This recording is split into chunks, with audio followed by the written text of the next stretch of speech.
from the place that was no place, from the place that had no smell and no taste and no touch and no sound, from the place that wasn't a place. God sat on his front porch with his feet up on the railing, sipping a cup of coffee from his number one dad coffee mug. And he looked out on the vast nothing, and he thought, and he thought, and he thought, and then he had an idea. Recess. And he stood up and he set his coffee down and he jumped over the porch railing and he ran down a beach that wasn't there a moment ago. He wanted to run in the rain, so it rained, and he held his arms out and let the rain pour down and drench his hair and soak through his clothes. And he ran until he jumped and threw his feet out from under him, and he skated out into the middle of this vast mud ball, carving out great channels of earth, and the water from the rain poured in. And he jumped up and he laughed, and he ran back the other way, jumped and slid with his feet out from under him, carving out more canyons. And he stood up and he looked around and he began to scrape the mud from his legs, molding it and flinging it out into the waters until it began to pile up higher and higher. And he looked around and decided he didn't want to work in the dark. So he took some of the light from within himself and he brought it out and he formed it into a ball and he warmed it with his love and then tossed it in the air and served it like a ball until it soared out, until it slowed down to wait for him and illuminated all that was around him. And he walked towards one of those great piles of mud that he had just created, and he kneeled down and began to carve it out with his fingernails, making it just the way he wanted it to be. And the longer that he carved, he looked and saw the shadows were growing longer. And he looked, and the sun was now just about to dip over the edge of the horizon. And he laughed and he jumped up and he pulled a paintbrush out of his pocket and he laid down, and just before the sun went over the edge, he dipped the paintbrush into the sun and then turned around and began to dance and spin and flung great bits of light up at this blackness that was now covering his earth. And he looked around and he thought and he thought, and he saw the waters. And he breathed in and the waters rolled towards him. And he breathed out and the waters rolled back. And he breathed in and breathed out and added a little salt. And pretty soon the waters had the idea and they began breathing on their own. And the sun began to come up on the other side again. And he looked around and he thought and he thought. And he had an idea. Breakfast.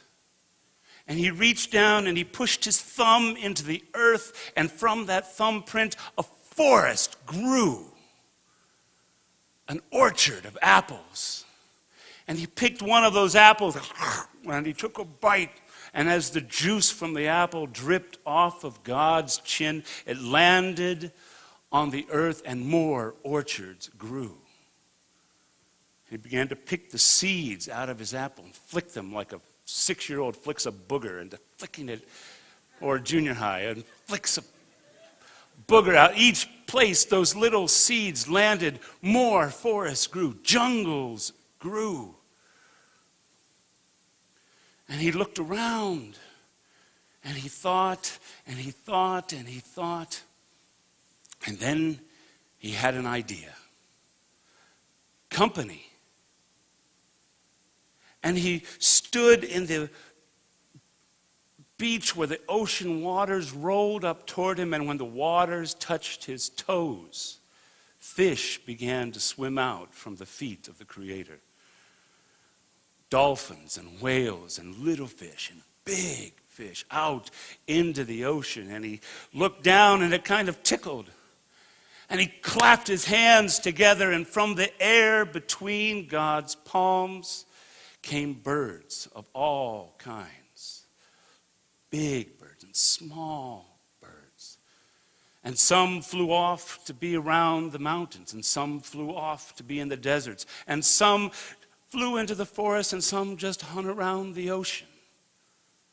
And then the Creator began to walk around his earth.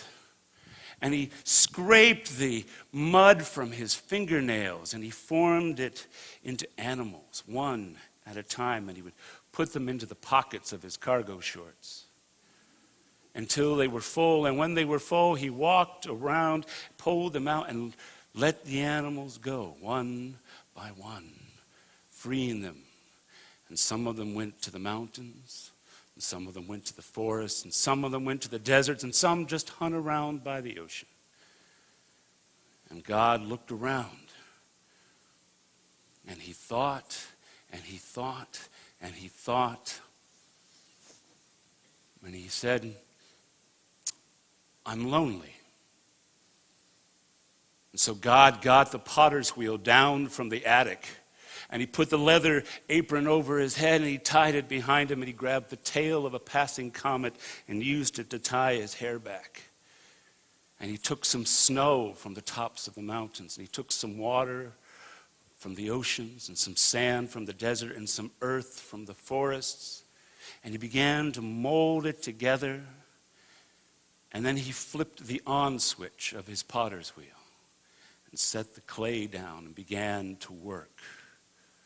God the Father, God the Creator, God the artist, God with dirt under his fingernails, God with clay in the cracks of his knuckles, God with mud that he had used on his fingers when he brushed the hair out of his eyes. God the artist created man and woman, woman and man created he them. And he took them by the hands, and he led them into this world that he had just created for them. And he stepped back, and he thought, and he thought, and he thought, and he said, enjoy. I believe that God created this earth as a playground for all of us. And somewhere along the way, probably in a committee meeting, somebody stood up and said, no!